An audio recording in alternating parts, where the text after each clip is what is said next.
He was the quietest employee at Westfield Mall. Any conversation that could be finished with 3 words, he'd end with 1. His coworkers joked about him, calling him a retired cop or something like that. But that night, when 3 terrorists stormed the mall, the jokes stopped.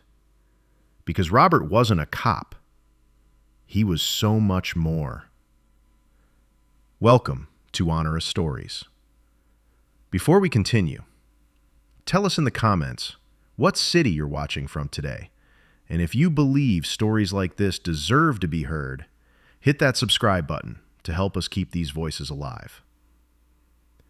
Robert Martinez had worked security at Westfield Mall for 8 years. Every morning he arrived at exactly 7 a.m., staying until 11 p.m. in the same corner. He was 55 years old, graying at the temples, with a slight limp in his left leg. To most people, he was furniture, a necessary presence that checked bags, verified IDs, and occasionally asked teenagers to quiet down. The other security guards made constant jokes about him. "Look at him," Derek, a younger guard, would say during every break. "He thinks he's protecting Fort Knox instead of watching soccer moms buy perfume. Acting like CIA agents are walking around here." Angela, the other security guard, would join in. "The guy analyzes every person who walks in. It's just a shopping mall, not the Pentagon." Robert never responded to the jokes. He'd nod politely, sip his coffee, and return to his paperwork. His silence wasn't from shyness. It was calculated, practiced. No one had ever asked him where he lived, if he had family, or what he'd done before this job. And Robert had never volunteered the information.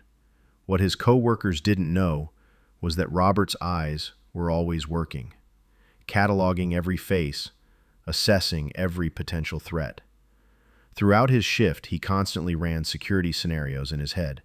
If an attack came from here, if main exits were blocked, if panic erupted.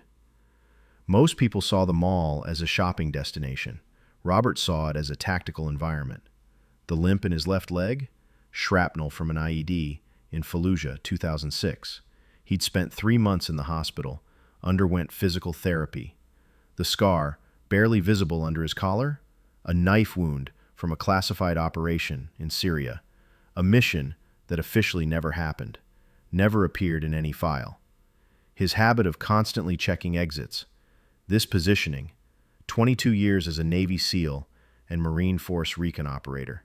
He'd spent his first 15 years in conventional SEAL operations, Afghanistan, Iraq, Philippines, various African nations. His final 7 years were in Tier 1 units, special operations, so classified that even his family didn't know where he was. He'd simply tell them he was on extended business trips.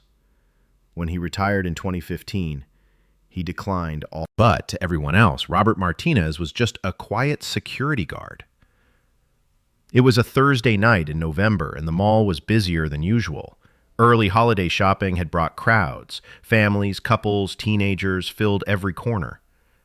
At 8:30 p.m., when Derek and Angela went on break to the cafeteria, Robert was left alone. At 8:47 p.m., Robert was the first to notice them. 3 men entered through the main entrance.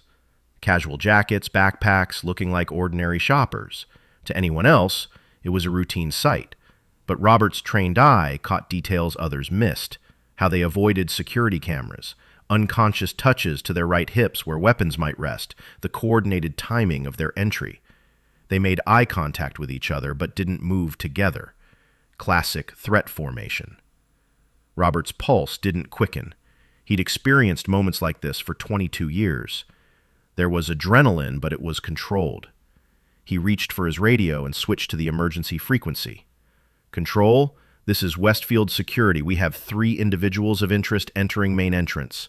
Probable coordinated movement, requesting silent backup. Security Officer Martinez, can you describe the nature of the concern? Are you dealing with any other complaints right now? Movement patterns consistent with coordinated hostile action. This isn't shopping behavior, this is mission behavior." The operator paused for a moment. They hadn't encountered this type of reporting style before. "Copy, sir. We're dispatching a unit. Estimated arrival, 12 minutes. 12 minutes was too long. If Robert's suspicions were correct, a lot could happen in 12 minutes. The three men split up, each heading toward different sections of the mall. The first man to the food court, the second to the store entrances, the third to control the main exit. Perfect tactical positioning. Robert kept his radio open and quietly changed position. For 8 years, he'd learned every corner of the mall, every exit, every blind spot. Now this knowledge was vital. When the man at the food court pulled an automatic rifle from under his jacket, Robert was already prepared. Screaming started immediately, a wave of panic rolling through the mall. People began running, children crying, mothers clutching their children in fear. Robert's radio crackled. "All units, active shooter situation at Westfield Mall. Multiple suspects confirmed. All units respond emergency to scene." But Robert was no longer listening to the radio voices. 22 years of muscle memory had taken over. In that moment, Robert Martinez, quiet mall security guard, disappeared.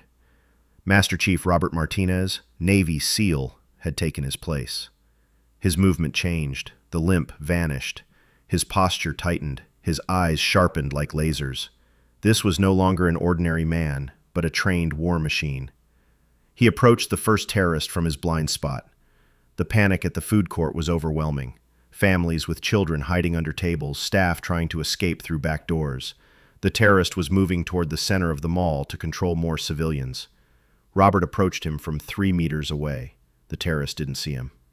Precise strike to the carotid artery. The terrorist passed out before understanding what happened. Silent takedown in 3 seconds. Robert secured the weapon and zip-tied the terrorist with security restraints. "Derek, Angela, where are you?" he whispered into his radio. His voice had completely changed. No longer an ordinary security guard, but an operation commander. "Robert, what's happening? We're hearing screams from the cafeteria." "This isn't time for talking. Listen to me.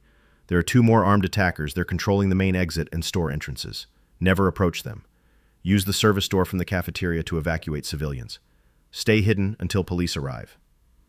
"Robert, how do you—" "Go now. That's an order." Derek and Angela were in shock. This voice, this authority, they'd never heard anything like it from Robert. The second terrorist was moving toward the food court, wondering why his partner wasn't responding on radio. Robert tracked him from the mall's upper level, using every corridor and shortcut he'd known for 8 years. These weren't ordinary criminals. They were trained operators, military-grade weapons, coordinated movement, tactical formation. They'd probably planned this attack for months, studied the mall's blueprints, learned the security systems, calculated police response times, but they hadn't calculated for Robert, because on paper, Robert Martinez was just a security guard.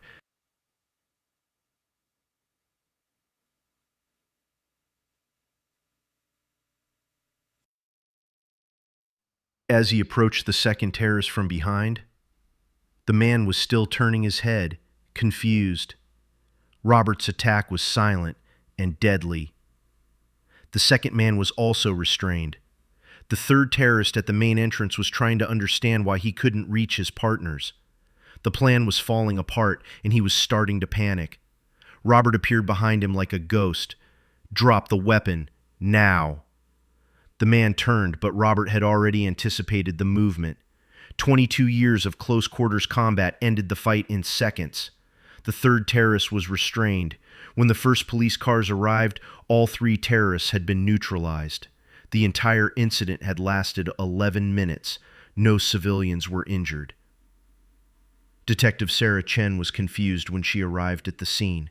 Such an organized attack, such professional intervention. But there was only one security guard at the scene. "Mr. Martinez," Chen said, interviewing Robert in the security office. "According to reports, you resolved this situation single-handedly. This is very unusual for mall security." "I did my job," Robert replied simply. "Your job doesn't typically include neutralizing 3 armed terrorists with military precision. What training program did you go through?" Robert was quiet for a while. Then he pulled a small, worn card from his wallet. an official ID with special codes and clearance levels. "I think you need to make a phone call," he said calmly. Chen examined the ID. It had direct connection codes to the Pentagon. 2 hours later, the scene had completely changed. Black SUVs had arrived. Men in suits and high-ranking Navy officers filled the mall. A high-ranking officer approached Robert. "Master Chief Martinez," the officer said, offering a perfect military salute. "Good to see you again.